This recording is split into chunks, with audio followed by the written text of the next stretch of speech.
పర్వాలేదే, నూనె పెట్టుకున్నా బాగానే ఉన్నాను.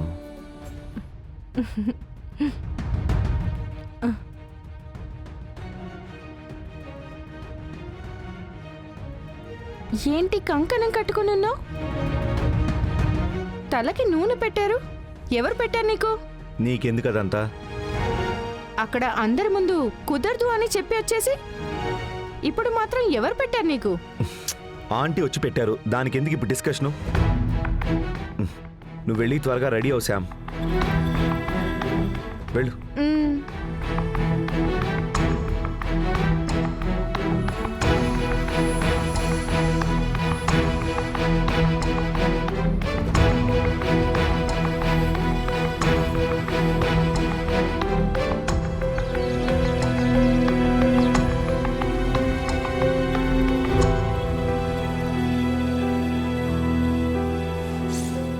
నేను సంయుక్తనే పెళ్లి చేసుకోవాలనుకుంటున్నాను.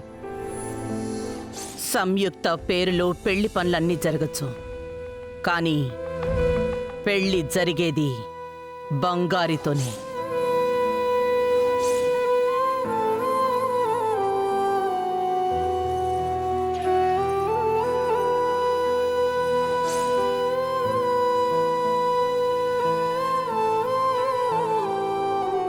అమ్మా, ఏంటమ్మా ఇంకొద్దిసేపట్లో ఇక్కడ పెళ్లి జరగబోతుంది. మీ మొహంలో కొంచెం కూడా సంతోషమే లేదు. ఎలా సంతోషంగా ఉండమంటున్నావు? సమయం మించిపోయే కొద్దీ కంగారు ఎక్కువవుతోంది. ఏమ్మా? నేనొకటి అనుకుంటున్నాను, కానీ అది ఎలా జరుగుతుందో అని నాకింతవరకు అర్థం కావడం లేదు. ఇప్పటి వరకు నా జీవితంలో ఓటమికి నేను భయపడిందే లేదు. ఇప్పటి వరకు నా జీవితంలో నేను ఎప్పుడూ భయపడినంత ఇప్పుడు భయపడుతున్నాను. అందరికీ ధైర్యం చెప్పే మీరే ఇలా కంగారు పడితే ఎలా అమ్మా?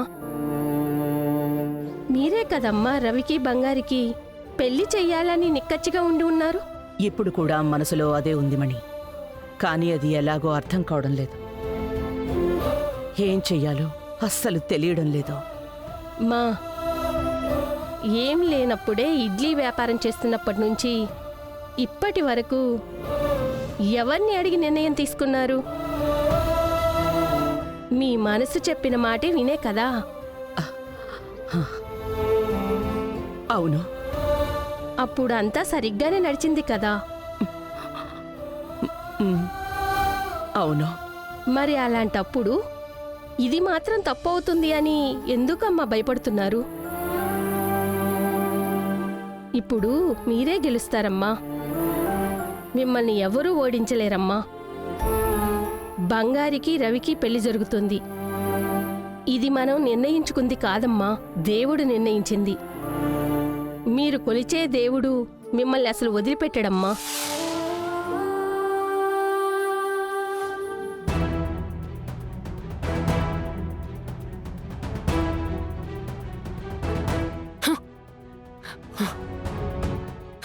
శామ్, ఏమైంది? ఎందుకు ఇంత కోపంగా ఉన్నావు? అన్నా, ఏం జరిగినా సరే నాకు రవికి పెళ్లి జరిగి తీరాలి. జరుగుతుంది శామ్. ఇప్పుడు నువ్వెందుకు అలా ఉన్నావో చెప్పు. ఎవరైనా దీన్ని ఆపాలనుకుంటున్నారా? ఆ దొర అమృతని వాళ్ళు వెనక్కి తగ్గడమే లేదు. ఏదో వాళ్ళ కూతురికి పెళ్లి అన్నట్టు అన్ని కార్యక్రమాల్లో వాళ్ళే ముందుండి చేస్తున్నారు. ఏం చేశారు? మీరు నూనె పెట్టి కంకణం కట్టాలని వెళ్ళారు కదా నాన్న. అవును. రవి మీతో కుదరదు అని చెప్పేశాడు కదా. అవునమ్మా. కానీ దొర అమృత ఆ కార్యక్రమాలు చేసేశారు. ఆ రవి నాతో ఎంత కూల్గా చెప్తున్నాడో తెలుసా? నాకెందుకో చివర్లో ఏదో పెద్దగా డ్రామా చేసి రవిని ఆ వెన్నెల మెడలో తాలి కట్టించేస్తారని నాకు భయంగా ఉంది.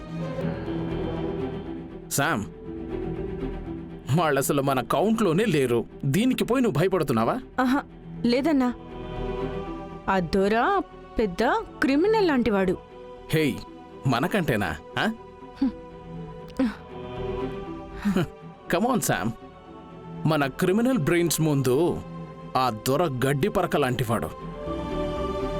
హుఫ్ అంటే ఎగిరిపోతాడు. భయపడకమ్మా, మేమంతా ఎందుకున్నాం, చూసుకుందాం. హే శామ్, ఊరంతా అప్పు చేసి ఎందుకు నిన్ను లండన్ పంపించాం అనుకుంటున్నావు? ఇలా డబ్బున్న కుర్రాడిని చూసి పెళ్లి చేసుకుంటావనే కదా. ఊరికే కాదన్నా, ఆ రవి నన్ను ఎంతగా అవమానించాడు. నన్ను లెఫ్ట్ హ్యాండ్లో డీల్ చేశాడు. ఈ ఇంట్లో నన్ను ఎన్ని మాటలు అన్నారు. అన్నిటినీ భరించి రవి నోటితోనే నేను తన గర్ల్ ఫ్రెండ్ అని చెప్పేటట్లు చేశాను. మరి సంయుక్త అంటే ఊరికేనా? నీలా ఎవరు చేయలేరు శామ్. అన్నిటినీ నేనెందుకు సహిస్తున్నానంటే ఆస్తి కోసం. ఝాన్సీ అమ్మ ఆస్తి చాలా ఎక్కువన్నా. 4 తరాల వరకు కూర్చొని ఖర్చు పెడుతూ వచ్చినా కూడా అది కరగదు. పెళ్ళైపోని ఆస్తి అంతా రవి పేరు మీదకి వస్తుంది. అప్పుడు ఆ ఝాన్సీ, మీనా, దోరా అందర్నీ నేను నడి రోడ్డులో నిలబెడతాను. అన్నిటికీ మించి ఆ ఝాన్సీ ఆడుతున్న ఆటలు చూసావా? రామచంద్ర, ప్రపంచంలో ఆవిడ ఒక్కతే బిజినెస్ ఉమెన్ లాగా, ఆవిడకు మించి పొడంగి ఎవ్వరూ లేరు అని. అవును, అప్పుడప్పుడు ఫ్లాష్ బ్యాక్ లాగా ఒక ఇడ్లీ కథ చెప్తుంది. ఏదో కాటన్ చీర కట్టుకొని వీధిలో ఇడ్లీ లేవో అమ్ముకొని పైకి వచ్చారంట. ఆ కథలో లాగానే ఆవిడ్ని మళ్ళీ ఇడ్లీలు అమ్ముకునేటట్లు చేస్తాను.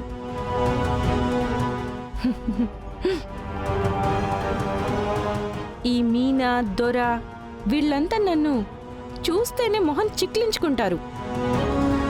వదలకూడదన్నా, వాళ్ళందర్నీ త్వరలోనే తిండికి కూడా కష్టపడేటట్లు చెయ్యాలి. ఏమ్మా, ఇలా అంతా చేస్తే అల్లుడు కోప్పడతాడు కదా. అప్పుడు డివోర్స్, హనీమూన్ అన్నీ ఈజీగా ఆస్తంతా నా పేరు మీదకి రాయించుకుంటున్నానా. ఆ తర్వాత రవికి కూడా చిల్లి గవ్వ ఇవ్వను.